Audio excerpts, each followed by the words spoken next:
Welcome, Dr. Peterson. Thank you, Mayor and Council.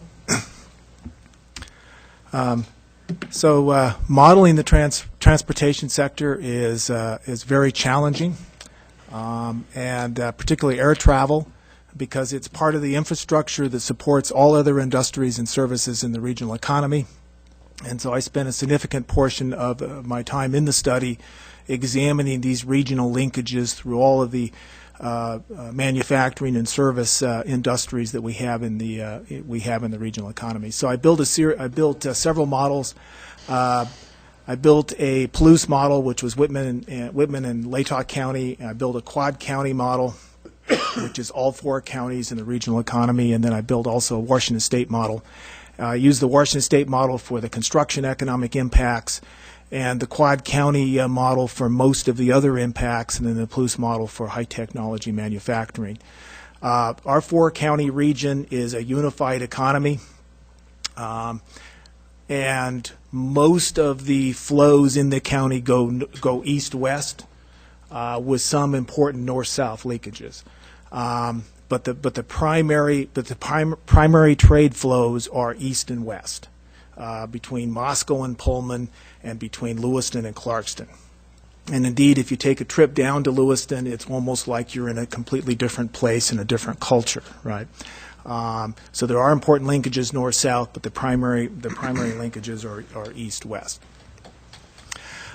These are my estimated economic impacts for the construction, and these are for 5 years, annually for 5 years. So I estimated it would create about 93 direct jobs in the regional economy, and then that would translate into about $21 million in gross regional product, $45 million in sales, and the total jobs impacts would be about 226.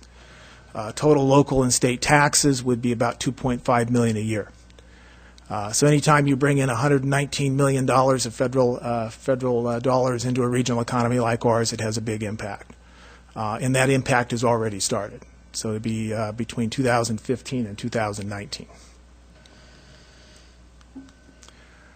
The next step was to conduct an impact assessment on the airport's annual operations, and the conclusion is it would, with the multiplier effects, it would support 300 local jobs, 17.4 million in gross regional product, and about 2.72 million in local and state taxes. So if the airport were to completely vanish, the economy would shrink by this amount. And this is a more detailed breakout of those economic impacts. And I'll just briefly go through the categories. The first one is the impacts of the airport's operating and capital. It annually brings in about $2.5 million in federal grants and contracts, in addition to its annual operating expenditures. The support services are things like rental car agencies, and other firms that are consulting firms and other support services in the regional economy. General aviation is interstate, includes interstate aviation, and it includes Schweitzer's Engineering's 4 jets that they have at the airport, plus the general services of managing their corporate headquarters out of Pullman. Commercial aviation includes the TSA employees and Alaskan Air, Horizon Air employees, and a few other employees as well. And then the commercial visitor spending and the general aviation spending, I took that methodology from a state of Idaho impact study on the PUW airport. They did a survey, and that's the reason why I adopted that methodology, in which they estimated that about half of the enplanement passengers coming through the region are visitors. The commercial visitors spent about $300 per person, and the general aviation was $170. So I adjusted the numbers for the new enplanement numbers and for inflation. And then I also was very conservatively divided them into half, assuming that half would get here anyway, and then attributed half of that to the airport being in Moscow, Pullman. Because clearly if the airport didn't exist, a lot of people would be staying in Spokane or Lewiston. The travel arrangements would vary out of other areas as opposed to out of this regional economy. This is a comparison of my study with various other types of studies that have been done. The first one is the Washington Department of Transportation. I adjusted all these numbers to 2014 numbers to make them comparable, but the Washington Department of Transportation estimated the POW airport would contribute 158 jobs. My study was estimated at 300 jobs. Mead and Hunt did an estimation in which they estimated, using a national parameter, what the cost of diverted or canceled flights were. I inverted that into a benefit of those flights that aren't canceled and aren't diverted, and then imputed the jobs and sales impacts from that. So that's an imputed study. And then the Idaho Department of Transportation, their Aero study, adjusted the numbers for inflation. They estimate the annual impacts at 349 jobs and $31 million in sales. And then Mead and Hunt used an Oxford economics study that estimated at the national level airports contribute about 5% of gross domestic product. I drilled that out and took 1.5% of that as the direct airport operations to be conservative, and came up with 684 jobs. So my impacts, I believe, are conservative, and I think reasonable for the airport and the regional economy. Okay, the airport is growing, beating all forecasts. It's growing fast. It grew by its employments. Increased by 20% over the last year, and it looks like it's going to have another banner year this coming year. They had over 100,000 passengers go through the airport. Based on its total market, what we call its catchment region, there was in this market region there were an estimated 135,000 employments. The airport's proportion that is captured has increased from 26% to 37%. Based on this previous Mead and Hunt forecast. If we captured all of the air travelers in our market region, the economic impacts of the airport would rise from 300 jobs to 814 jobs. So I did a forecast what would happen if we were actually to capture all of the air travelers in our market region. And I think we're on our way to capturing a good share of those. And that's the market region of the airport. And these are the impacts if we were to capture all of the passengers in this market region. Okay. There have been a number of forecasts going out to year 2038. I think there's probably 10. I've seen 10 of them.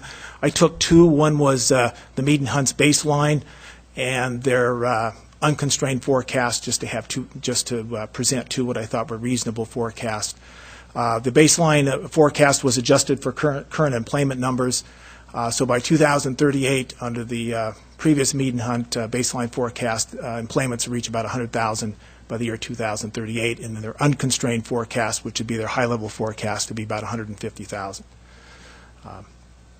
And using their baseline forecast, I estimate that going by their previous forecast rates, that the airport will, holding everything constant, will support 744 jobs by the year 2038 based on these growth patterns.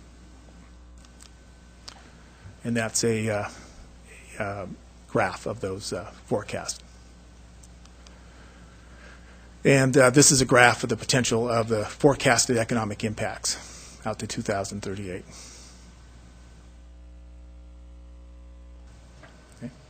Okay.